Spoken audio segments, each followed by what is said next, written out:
C'est Clémentine Portier-Kaltenbach. Aujourd'hui, Clémentine, vous vous êtes invitée au château de Mortefontaine, où il y avait des gens bien vivants.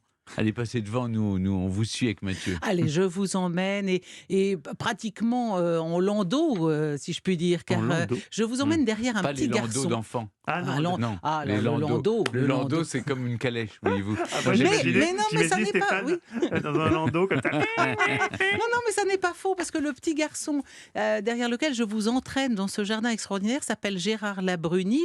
Il est né à Paris le 22 mai 1808 et c'est à 2 ans et demi qu'il va arriver pour la première fois, venir pour la première fois dans ce beau domaine de Mortefontaine. À 2 ans et demi, il perd sa mère et son père est médecin dans la Grande Armée, attaché à l'armée du Rhin. Donc on est dans ces années de l'Empire. Le père est parti loin. On sait qu'il a été blessé à Vilna, en Pologne à l'époque, l'actuelle Vilnius, en Lituanie, bien sûr. De Et triste mémoire. on ne sait pas du tout s'il est encore en vie. Donc ce petit garçon, Gérard, plus de mère, le père à Vilnius, eh bien on l'envoie à son oncle Antoine qui vit à Mortefontaine. Mortefontaine, c'est dans l'Oise, près de la forêt d'Ermenonville, à peu près 30 km au nord-est de Paris.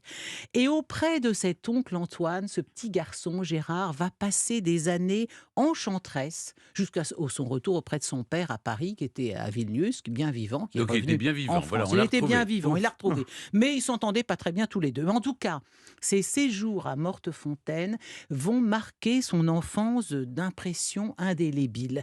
Car non seulement la nature environnante y est pleine de charme, mais la maison de son oncle jouxte très exactement ce magnifique domaine dont le propriétaire n'est autre que Joseph Bonaparte, le frère aîné de Napoléon. Et Joseph a fait de ce château une demeure princière où il reçoit toute l'élite brillante et fortunée du Premier Empire. Napoléon et les siens, on le sait peu parce que Napoléon l'associe systématiquement à Fontainebleau, la Malmaison, les Tuileries. Mais il a fait de très nombreux séjours à Mortefontaine, à tel point qu'il envisageait de le choper, le chipper à son frère et de reprendre aussi le château d'Ermenonville et d'y faire son propre palais. Il aimait beaucoup cet endroit. Joseph Bonaparte y a beaucoup investi. Il a fait redessiner le parc. C'est lui qu'on appelait Pépé la Bottiglia, Pépé la bouteille. Ah, ça, je Ah l'ignorais. oui, Alors, bien vous me sûr. l'apprenez. Pour quelle Pourquoi ? raison ? Parce qu'il picolait, Ah bah oui. Joseph, Ah bah. beaucoup.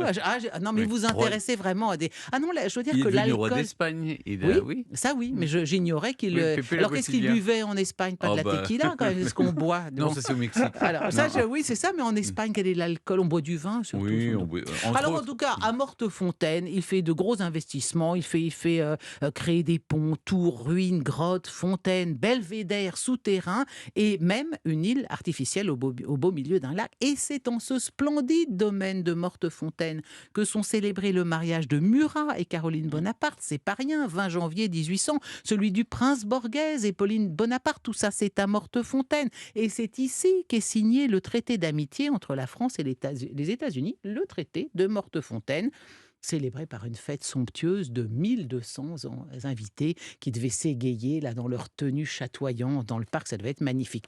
Hélas, ou tant mieux pour les royalistes de votre acabit, Stéphane, et ben Ah, non, non, mais- 1815. Non, non, mais attendez, Tout laissez-moi le monde tranquille. vous accuse de royalisme, c'est fou. 1815, c'est la chute de l'Empire et Joseph Bonaparte doit fuir aux États-Unis et il laisse son domaine complètement à l'abandon. Mais comme l'oncle Antoine du petit Gérard habite à côté et connaît très bien l'intendant du domaine, un certain Bouchard, eh ben il va s'y promener quand il veut. Et il emmène son neveu se balader dans ce parc féerique où croissent les herbes folles et dont les statues, les fontaines sont désormais envahies par la végétation. On dirait une toile d'Hubert Robert, si vous connaissez ce peintre, le peintre des ruines, et qui a représenté avant tout la nature envahie par la végétation. C'est merveilleusement romanesque.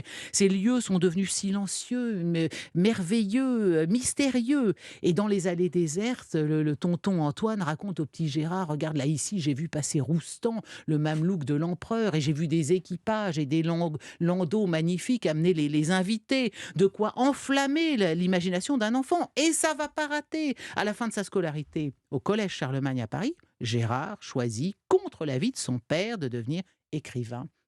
et poète. À 24 ans, il travaille à une traduction du Faust de Goethe, salué d'ailleurs par l'auteur en personne. À 24 ans, traduire du Goethe et se faire féliciter par Goethe, c'est quand même pas n'importe quoi. Ça lui vaut une renommée précoce dans le monde littéraire. Il est présenté à Victor Hugo. Il participe en 1830 à la bataille d'Hernani aux côtés de la jeunesse romantique. C'est un homme qui va voyager dans de nombreux pays, Italie, Belgique, l'Allemagne. Il voyage en Allemagne avec Alexandre Dumas. Bon, Rhodes, Smyrne et Constantinople, ça c'est pour le rêve et l'Orient. Mais on retrouve aussi et surtout dans son œuvre les beaux parcs de Mortefontaine et de ses environs, dans Promenade et souvenirs, mais aussi dans Aurélia et dans Le voyage à Cythère, où il évoque l'île artificielle créée par Joseph Bonaparte au milieu du parc de Mortefontaine. Ainsi, jusqu'à sa fin tragique à l'âge de 53 ans, son suicide par pendaison rue de la Veille-Lanterne à Paris, 26 janvier Ça finit toujours mal, 1855. vos histoires. Jamais l'illustre auteur du Soleil noir de la mélancolie n'oubliera les paysages de son enfance. Jeune homme, quand résolu à vivre de sa plume, il avait dû choisir un pseudonyme.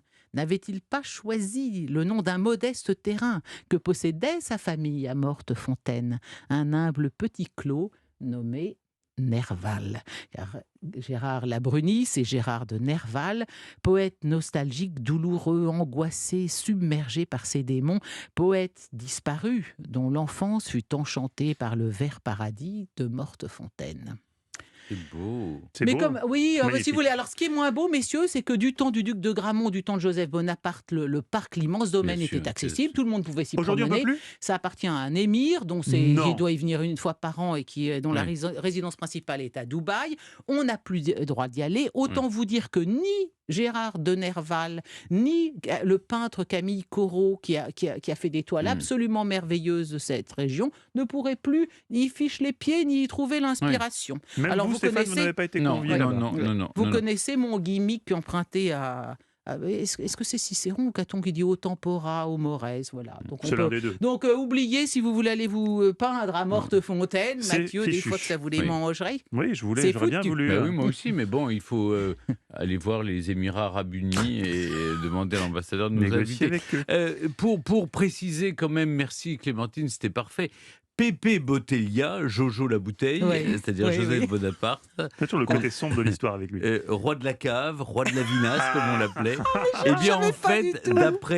d'après les bonapartistes, enfin ceux qui défendent la mémoire des Bonaparte, il n'a jamais bu une goutte d'alcool. Comment Mais non. En fait, c'est parce qu'un jour, comme roi d'Espagne, il avait confisqué une cargaison de Rioja. Et donc on a dit que c'était depuis, pour Mais lui. vous savez surtout que les Anglais, les Pardon. officiers anglais, Oui, non, allez-y. boivent Non, du je- champagne dans un pot de chambre qu'ils ont piqué à la cour d'Espagne quand Joseph Bonaparte l'a quitté. Oui. Et c'est un challenge pour les officiers français. Ils le remplissent de champagne. Et si vous êtes si vous êtes un gentleman, vous buvez le contenu du pot de chambre. Et si vous êtes un plouc, vous le passez aux copains parce que vous n'êtes pas capable de le boire à vous tout seul. Et ça fait beaucoup rire les Anglais. C'est très célèbre là, dans le. Des anecdotes truculentes. Oui. Vous m'avez l'air tous les deux prêts pour le quiz.